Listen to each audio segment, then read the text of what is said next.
Hello and welcome. Tonight, Council of State gives final approval to Professor Joash Amokbeton, Senior Advocate of Nigeria, as Nigeria's new INEC chairman.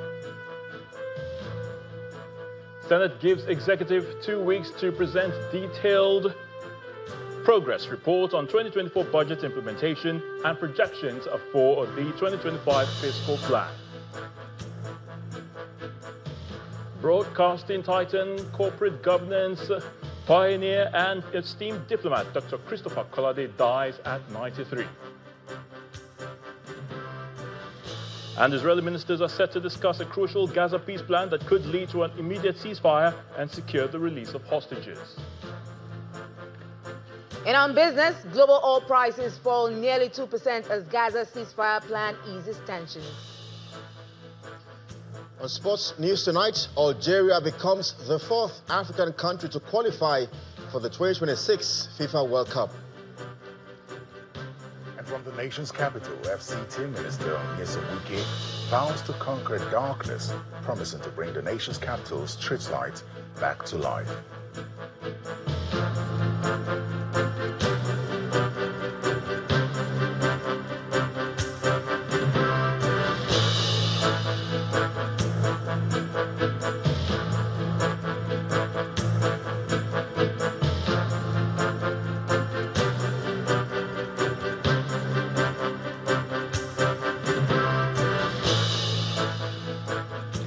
The National Council of State has approved the nomination of Professor Joash Ojo Amokbeton, a senior advocate of Nigeria from Kogi State, as the new chairman of the Independent National Electoral Commission, INEC. This is a key resolution reached at the hybrid meeting of the Council of State, chaired by President Bola Tinubu. President Tinubu had presented Professor Amokbeton as the nominee to fill the vacant position following the exit of Professor Mahmoud Yakubu from the commission. The president also chaired a police council meeting immediately after the Council of State meeting. Our State House correspondent, Larry Lasisi, reports. This is the second National Council of State meeting to be chaired by President Bola Tinubu. The hybrid meeting has in attendance former heads of state, state governors, the leadership of the National Assembly, and former Chief Justices of Nigeria. The meeting commenced with the arrival of the president. The meeting continued behind closed doors, and about an hour later, the meeting ends. With a short break, the meeting then dissolves into the police council meeting. And offer prayers for the peaceful repose of his soul. And the first item on the agenda is a moment's silence in honor of the 18th Inspector General of the Nigerian Police, Mr. Solomon Arase, who passed away recently. May his soul rest in perfect peace. Amen. At the end of the meeting, some members of the council came to outline some of the decisions taken in the two meetings, starting with the Council of State meeting. Mr. President, today recommended to Council of State Professor Joash O. Amokbeton. Joash is a professor of law. As a matter of fact, also a professor of evidence. He's a highly respected scholar with impeccable credentials. And on the presentation of his name, Council unanimously approved and consented to the recommendation for his appointment. The chairman of the National Population Commission that was appointed based on the approval of the Council of States unanimously is Dr. Aminu Yusuf from Niger State. The council also approved the report of the advisory committee, Prerogative of Mercy. After the deliberation, the council approved unanimously for the different categories of the Prerogative of Mercy. The total is about 175. Of the total, email recommended for presidential clemency were about 82. Those recommended for reduced sentence for their terms of imprisonment are 65. And those recommended for reduced sentences from death to life imprisonment are about 7 in number. So the total number is 175, unanimously approved. Notable names on the clemency list includes Sir Albert Macaulay, a Nigerian nationalist, Major General Mamman Batsa, a former minister of the FCT, Farouk Lawan, former member House of Representatives, the Ogoni 9, including Ken Saruwiwa. Council also approved the report of the National Honours Award Committee for the year 2024 and 2025.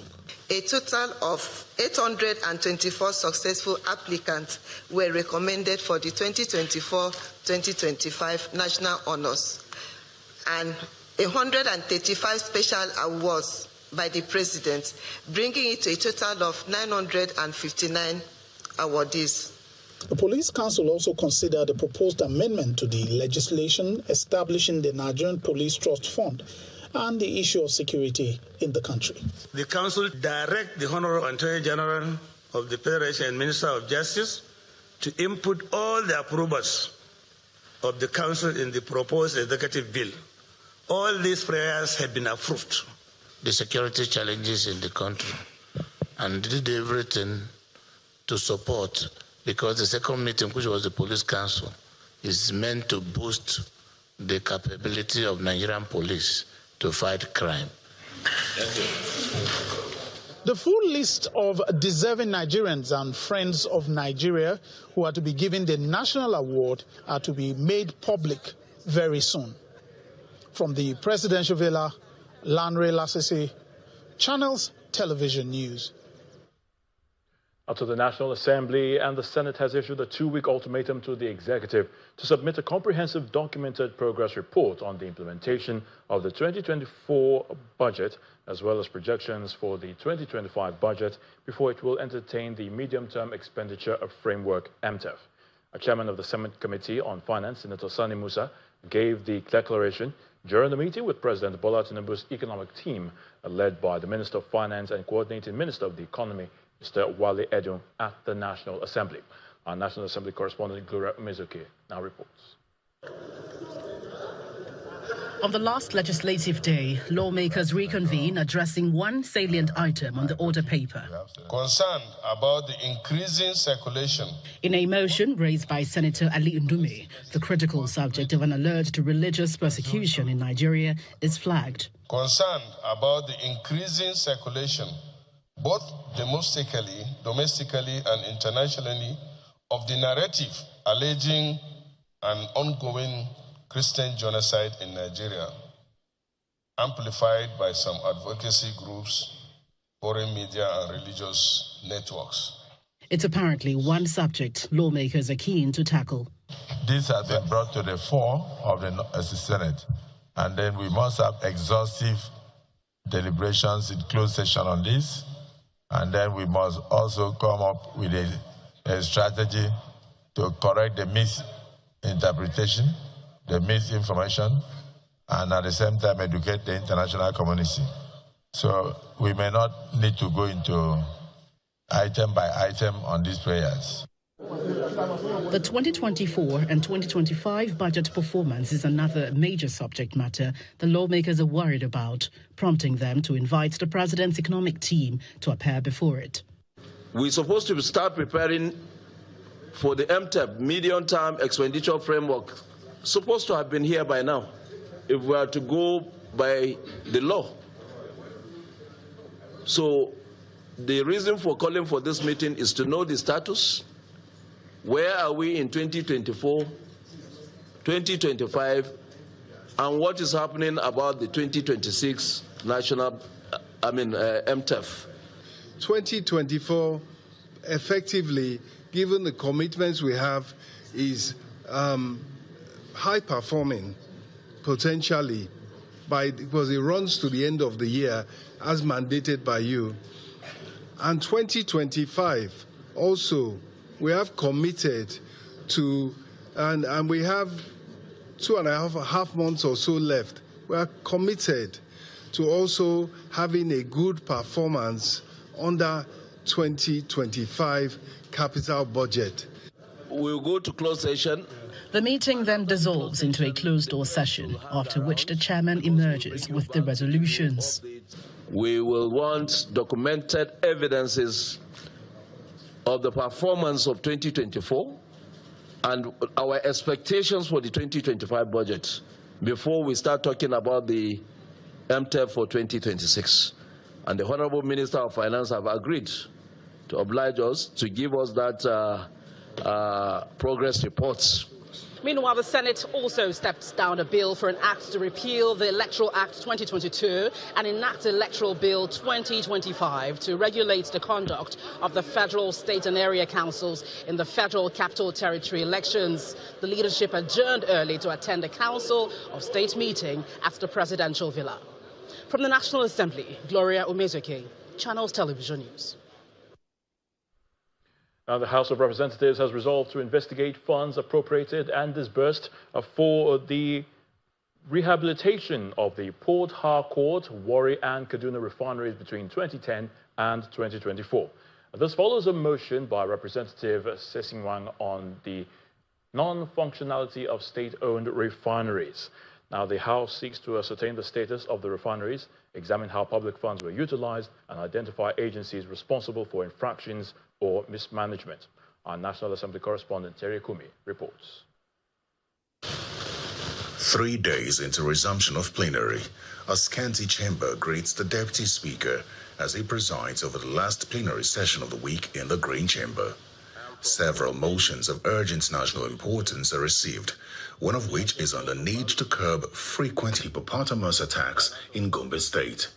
Further note that this attack have led to a tragic loss of lives of some fishermen, farmers, whose majority are young, vibrant men looking for their livelihood. Another motion calls for investigation of the electric power sector reform program from 2007 to 2024.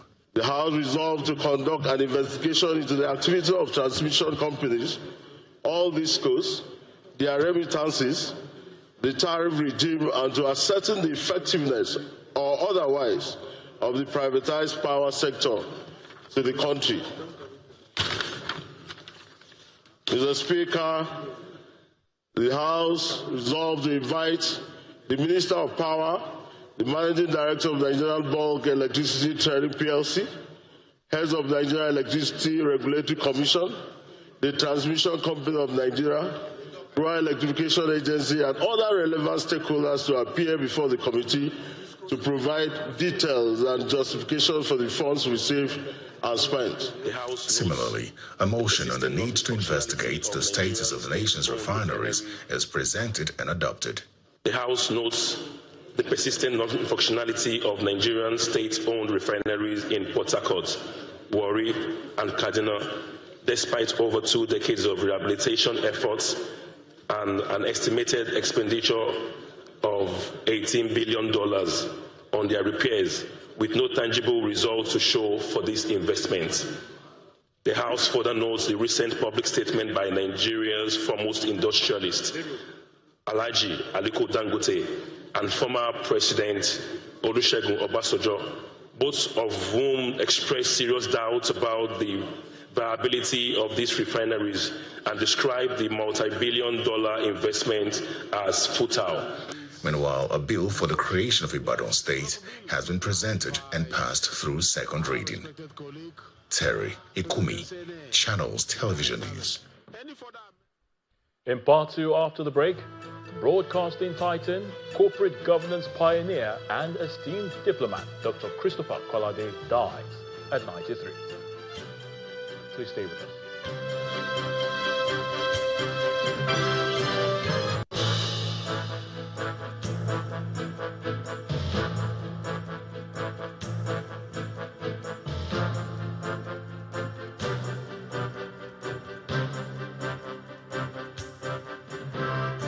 Welcome back. If you have just joined us, you're watching the news at 10 on Channels Television, broadcasted live from Lagos. A reminder of our top stories. Council of State gives final approval to Professor Joash Amokwiton, a senior advocate of Nigeria, as Nigeria's new INEC chairman. Senate gives executive 2 weeks to present detailed progress report on 2024 budget implementation and projections for the 2025 fiscal plan. Broadcasting titan, corporate governance pioneer and esteemed diplomat Dr. Christopher Kolade dies at 93. And Israeli ministers are set to discuss a crucial Gaza peace plan that could lead to an immediate ceasefire and secure the release of hostages.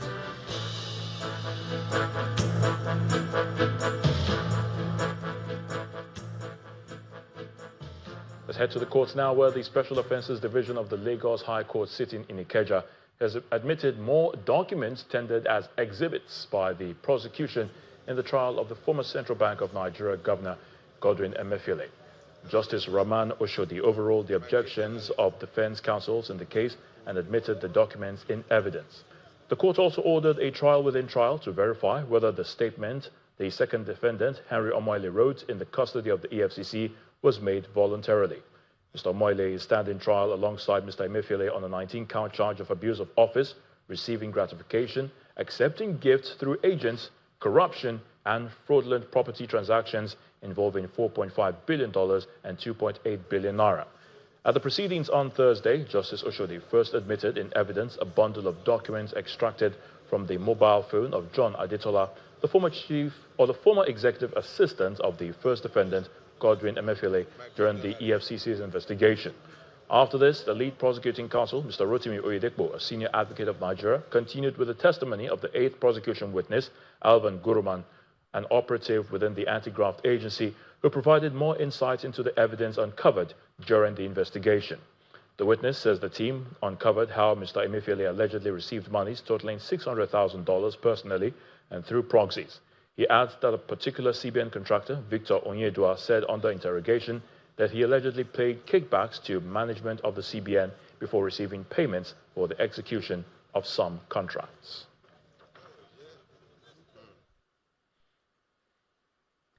The nation today mourns the passing of Dr. Christopher Kolade, a revered statesman, corporate titan, and distinguished Nigerian who has died at the age of 93. His family confirmed his peaceful transition in a statement released earlier today. Dr. Kolade's profound influence spanned decades and multiple sectors.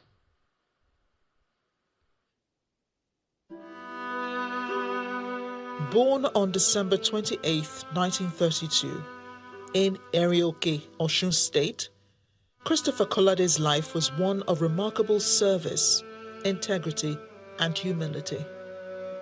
He was a son of an Anglican missionary and completed his secondary school education at Government College, Ibadan, after which he studied at the Furabe College, Freetown in Sierra Leone, where he laid the intellectual foundation that would later guide his career.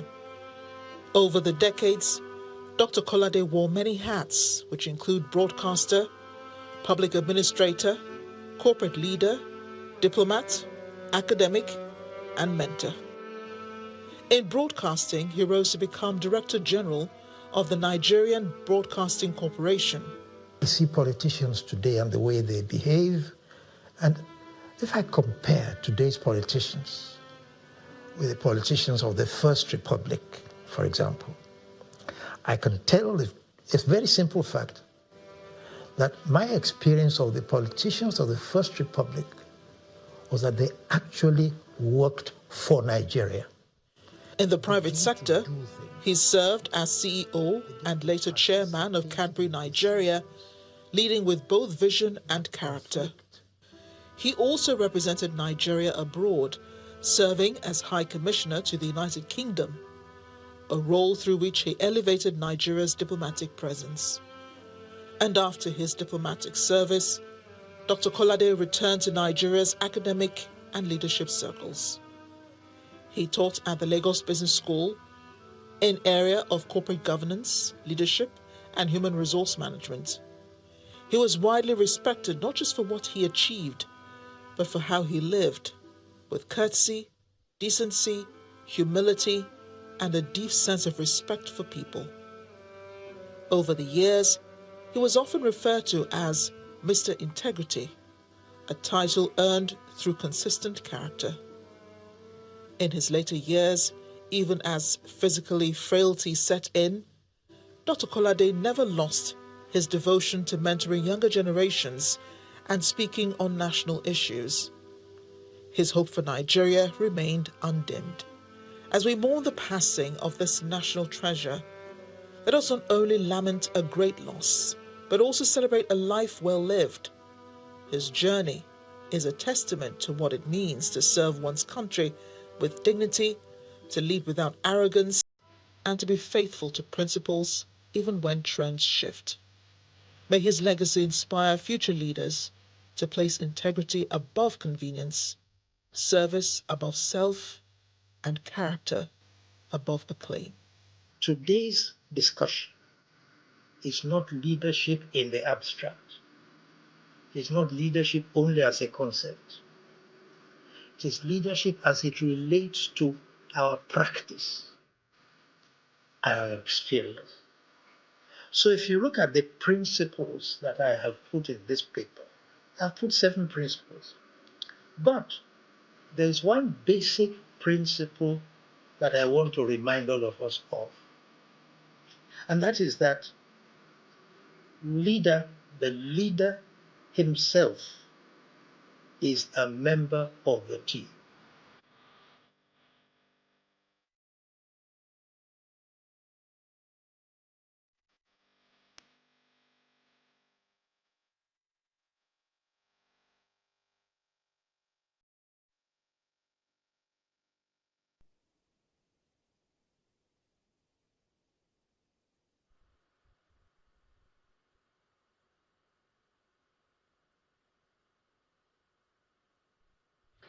Meanwhile, President Bola Tinubu is mourning the death of Nigeria's former High Commissioner to the United Kingdom, Dr. Christopher Kolade. The president said he received the news of the death of the broadcaster, boardroom guru, and one of Nigeria's intellectual treasures with profound sadness. In a statement personally signed by the president, he paid glowing tribute to Dr. Kolade. In the words of the president, quote, "Dr. Kolade is a custodian of Nigeria's enterprise history, especially concerning corporate governance and human resources management. He was a principal figure in reputable institutions like the Lagos Business School. He served Nigeria dutifully with honesty and great dedication, from working as a colonial-era education officer to serving as Nigeria's High Commissioner to the United Kingdom and Director General of the Nigerian Broadcasting Corporation. Dr. Kolade left stamps of distinction in every endeavor, whether in the boardroom, on panels, or public office."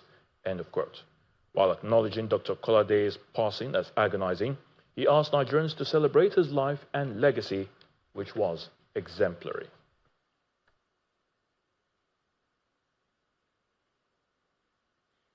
So let's now head to the nation's capital, and Terry Kumi is standing by to give us the latest from our Abuja studios. Over to you, Terry.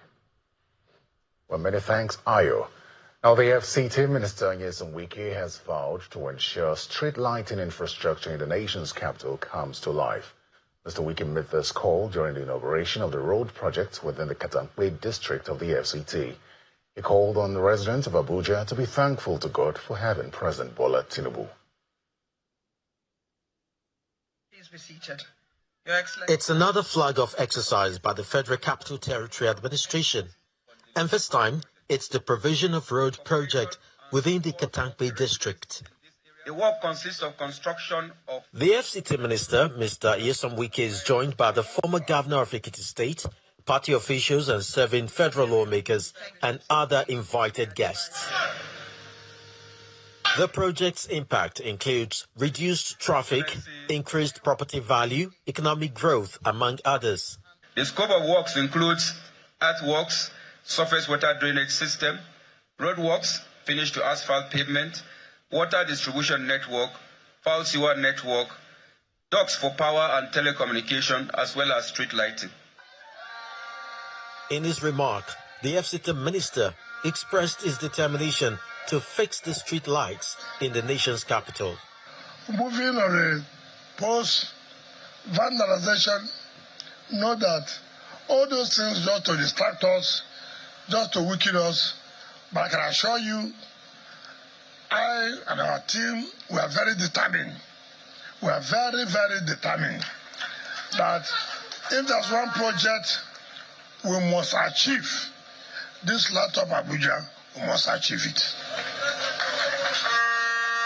He also called the Nigerians to be more patriotic. I believe that they will utilize the local content, which they have been doing, to make sure that our people get employed.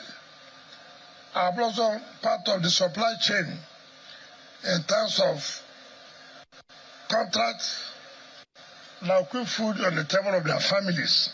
In a couple of months, but now this is the flag off. The project is then formally flagged off. Access roads at this point, see, Nigeria Limited. His Excellency the President. The FCT administration is promising that the projects will be commissioned ahead of the 50th anniversary celebration of Abuja in February next year. The Manufacturers Association of Nigeria Export Promotion Group today held its annual Export Dialogue in Lagos with a focus on difficulties in export trading under multilateral trade agreements. The event brought together key stakeholders from the manufacturing and export sectors, representatives of government ministries and agencies, as well as members of some corporate organizations to address persistent challenges facing Nigerian exporters under the African Free Trade Agreement era. It was a high-powered gathering as the Manufacturers Association of Nigeria Export Promotion Group held a crucial stakeholders roundtable in Lagos to address pressing challenges facing non-oil exporters. The vision is bright. The guest speaker, Professor Olawale Ogunkola, highlighted the fundamental issues facing Nigerian exporters, which are making locally produced goods uncompetitive within the African continent, and emphasized the need for consistent macroeconomic policies and improved infrastructure to reduce the cost of export operations. Let us cancel all those incentives and address the challenges.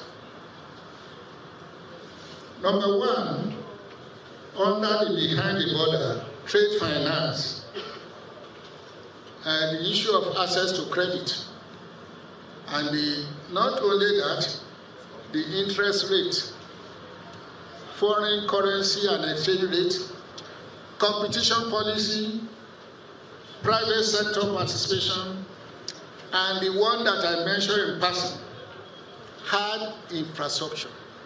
On his part, the Director General of the Manufacturers Association of Nigeria, Segun Ajayi Kadir, commended the influential Export Promotion Group's efforts, noting that improving Nigeria's export performance is key to economic stability and industrial growth. So we are seeing a situation where all the reforms that we are having and all those activities to facilitate trade that we are having in the country will better make us appealing for collaboration, both bilateral and multilateral. It will also ensure that we do not fail to achieve scale in terms of the process that we receive. The chairman of MANEG, Mrs. Udiri Erewa Megason, who was unanimously re-elected for a second term in office, concluded the event with a renewed pledge to champion the cause of exporters.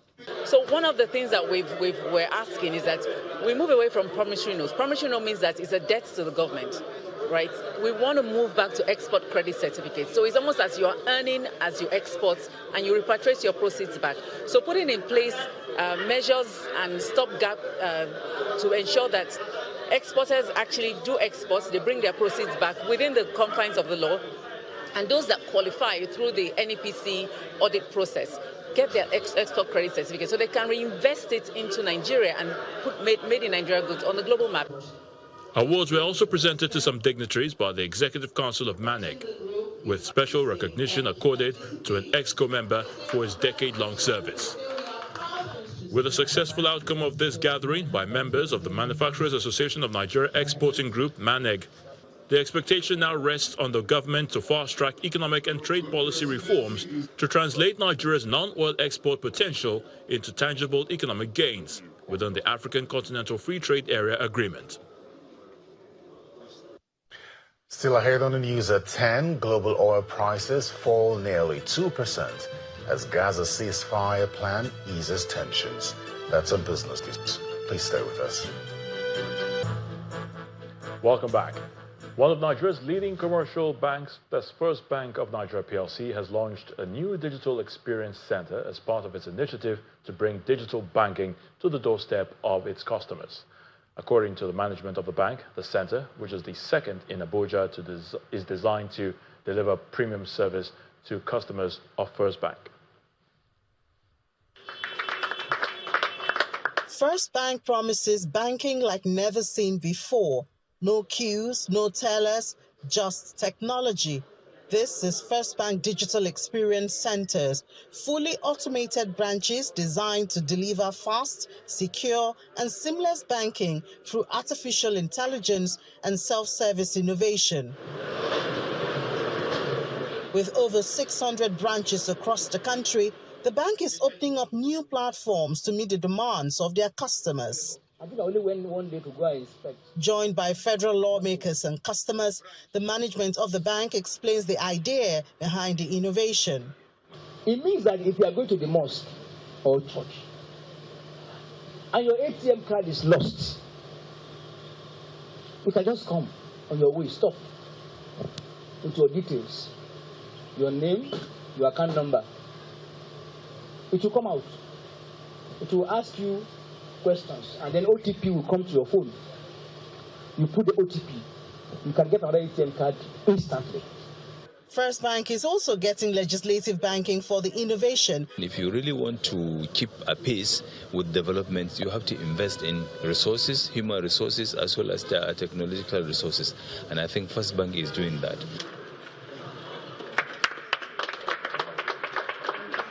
Having officially launched the digital center, dignitaries led by the MD inspect the new center.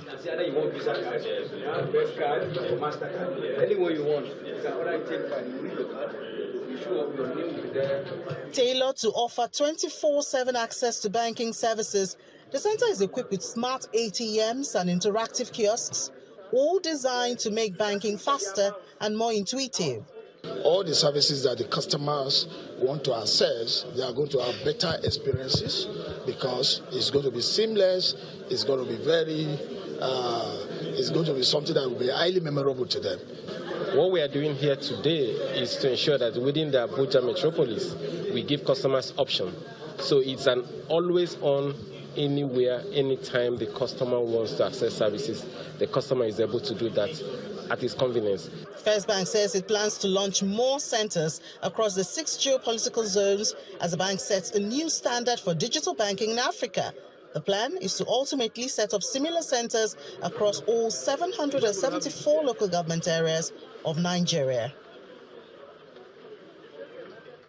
Will Lebong is right here to give us more in the world of business. Will?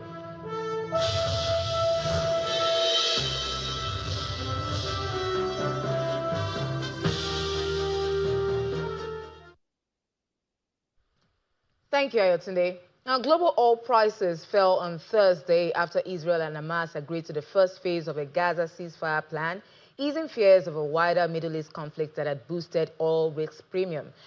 Brent crude slipped to $66.13 a barrel, while U.S. West Texas Intermediate dropped to $62.41. The announcement, confirmed by President Donald Trump, includes a truce and hostage release aimed at ending the 2-year war in Gaza. Analysts said the ceasefire plan has calmed global oil markets, even as U.S. oil demand climbed to its highest level since December 2022, according to the Energy Information Administration.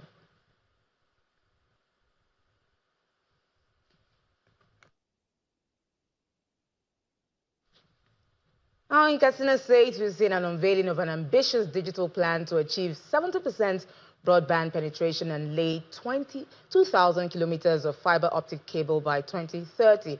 Now, Governor Kolade announced the goal after attending a broadband investment roundtable in Abuja. He said the initiative aims to connect both rural and urban communities, describing broadband as a lifeline for governance, education, and economic growth. The governor notes that Katsina has already implemented ICT-driven reforms and waived right-of-way charges to attract private investors.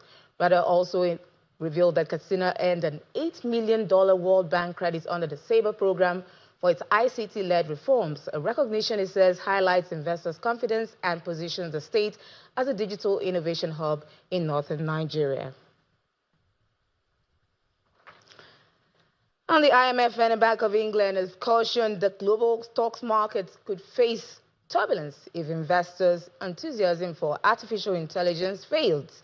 IMF Chief Kristalina Georgieva, ahead of the fund's annual meetings in Washington, cites record gold prices hitting $4,000 an ounce as a sign of investor anxiety.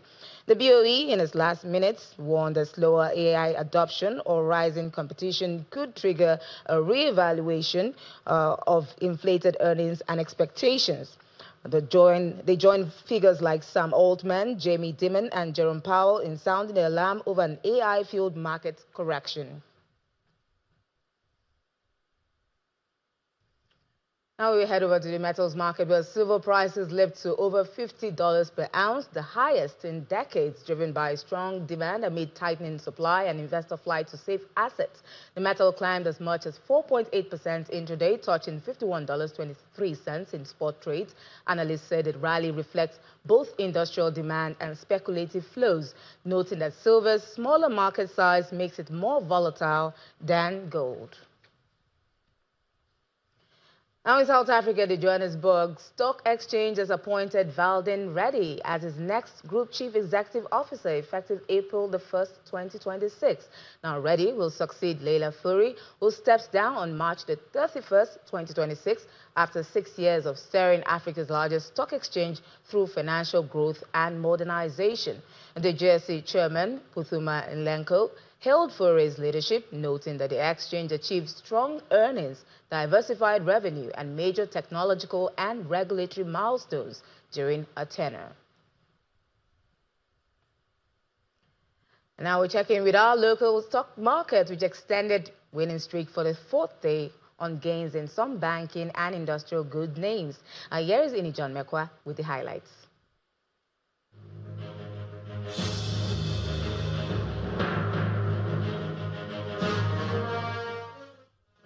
Good evening, everyone. Welcome to the Stock Market Report. Well, it was another profitable day for investors at Nigeria's stock market today. They did share 308 billion naira, and that has solidified our place at the 92 trillion naira space. In fact, bringing us really close to 93 trillion naira. The all share closed in the green, 0.33%. At intraday, we saw it hit the 146,000 level and built on that until close of trade. Mostly, we had all of this because of Dangote Cement, which opened at 530 naira but closed at 540 naira, showing a 10 naira profit on each of Dangote Cement shares. Looking at the sectors, we see even more green color there. Banking has sustained the green also. First Holdco, GTCO, and Zenith Bank, they had some of the profit added on the shares, and so the sector closed 0.26%. Consumer goods also, because of Dangote again, mainly Dangote Sugar, also brought that counter to the green. Oil and gas isn't changed, but just a little bit of profits right there for that sector. So at the close of trade today, another profitable day, another victory for the bull.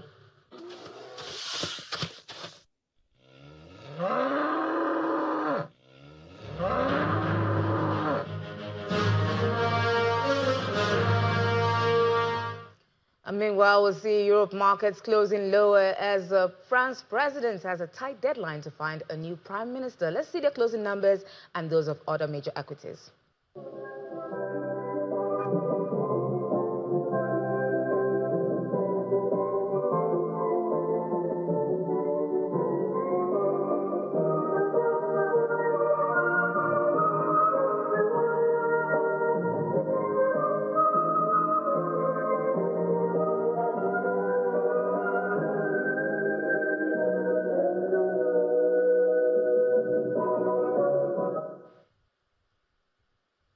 And that's business news. It's back to you, Ayotunde.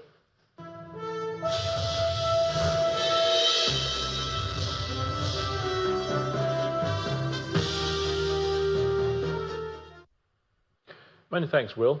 Israeli ministers are close to approving a Gaza ceasefire deal and release of all hostages following the end of a cabinet meeting. Here's Simon Hughes with more on this and other international news and around the world in 5 from our London studio. Good evening and welcome to the Channel Studios here in London with your international news around the world in 5. Israel and Hamas have agreed to the first phase of a peace plan, paving the way for a possible end to the conflict in Gaza. These pictures of Israeli, Arab and American negotiators celebrating together. Under the plan, Hamas will release the 20 living hostages it is still holding, while Israel will withdraw its troops to an agreed line and free nearly 2,000 Palestinian detainees. Is this the moment? It's incredibly quiet outside. It's the middle of the night. People haven't heard yet, but also it's incredibly quiet from the skies. Come on! This, the moment the news filtered through to Donald Trump, who was handed a note by Marco Rubio. The handwritten letter, visible just to the cameras. Very close, it said, underlined. Then, we need you to approve a Truth Social post soon, so you can announce deal first. It's a moment President Trump wanted to own his deal. Yeah, I was just given a note by the Secretary of State saying that we're very close to a deal in the Middle East, and they're going to need me pretty quickly. Here in the United States, some family members of hostages with the U.S. Commerce Secretary on the phone with the president.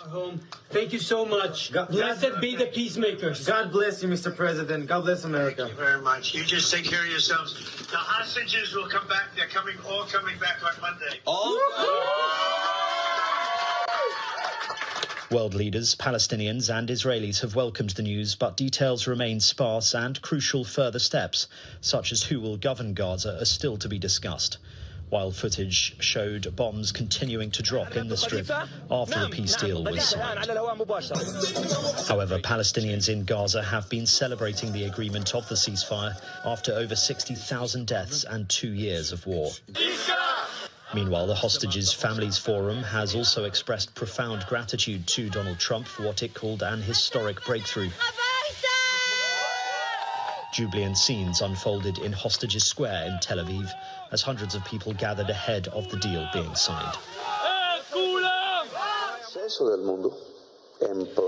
The Colombian president, Gustavo Petro, has said that a boat recently bombed by the U.S. was Colombian with Colombian citizens inside, an allegation the White House has called baseless. The U.S. struck at least 4 vessels in the Caribbean in recent weeks, killing 21 people. The U.S. government said the strikes in international waters were targeting narco-traffickers, but it has not provided evidence or details about who or what was aboard, and the strikes have attracted condemnation in countries in the region amid concerns they breach international law. Security forces in Madagascar have fired rubber bullets and tear gas to disperse the latest youth-led protests following 2 weeks of anti-government demonstrations that have rocked the Indian Ocean island. At least 1,000 protesters marched through Madagascar's capital on Thursday, some hurling objects at security personnel. Madagascar's president has asked for 1 year to fix the country's challenges, promising that if they persist, he will resign.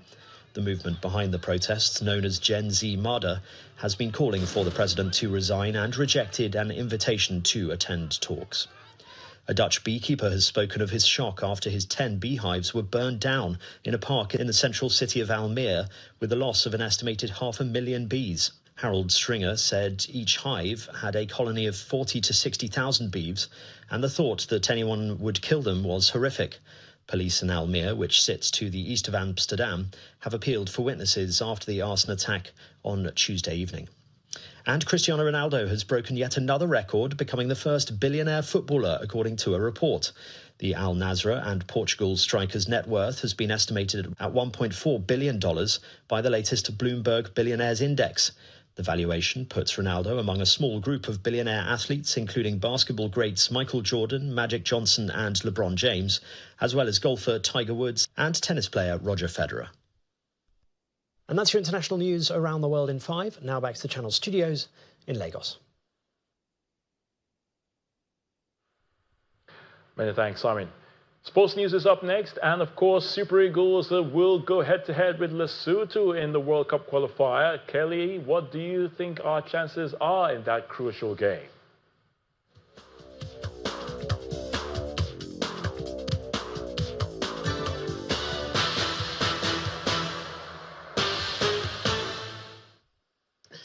Well, Ayo, all eyes are right there in Polokwane, South Africa, where Nigerians will be hoping perhaps we'll have 3 points and, of course, get some sort of help from other countries. But let's tell you this hour, the Super Eagles head coach, Eric Schell, remains positive of the team's chances of securing qualification with 2 games left in the qualifying series. Victory in Polokwane, South Africa is a must for the Super Eagles of Nigeria, who are 3rd in Group F after 8 matches, and the trail Benin Republic and South Africa.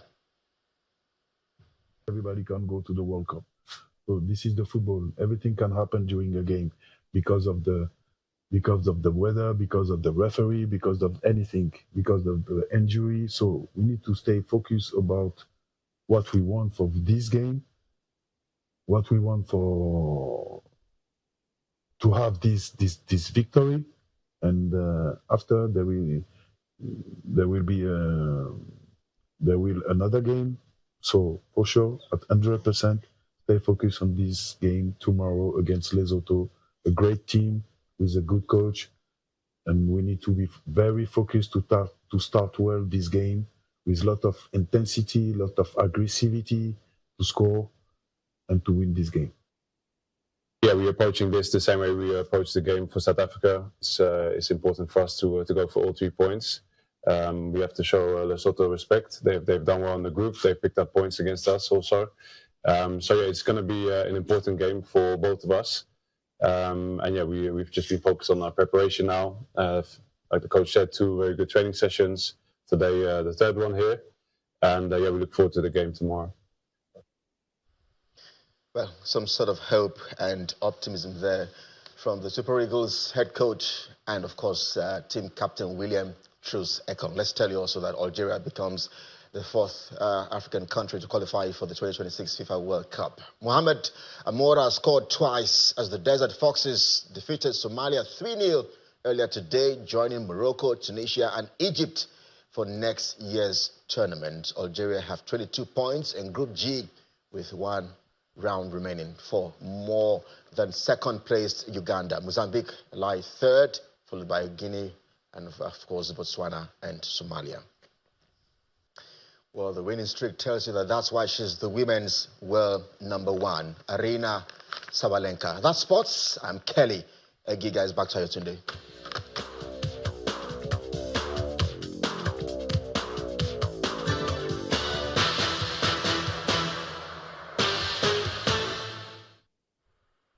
Many thanks, Kelly. And the main news again.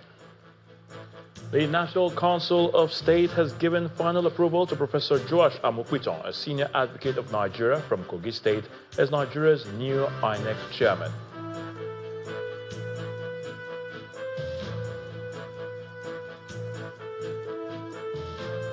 And broadcasting titan, corporate governance pioneer and esteemed diplomat, Dr. Christopher Kolade has died at the age of 93.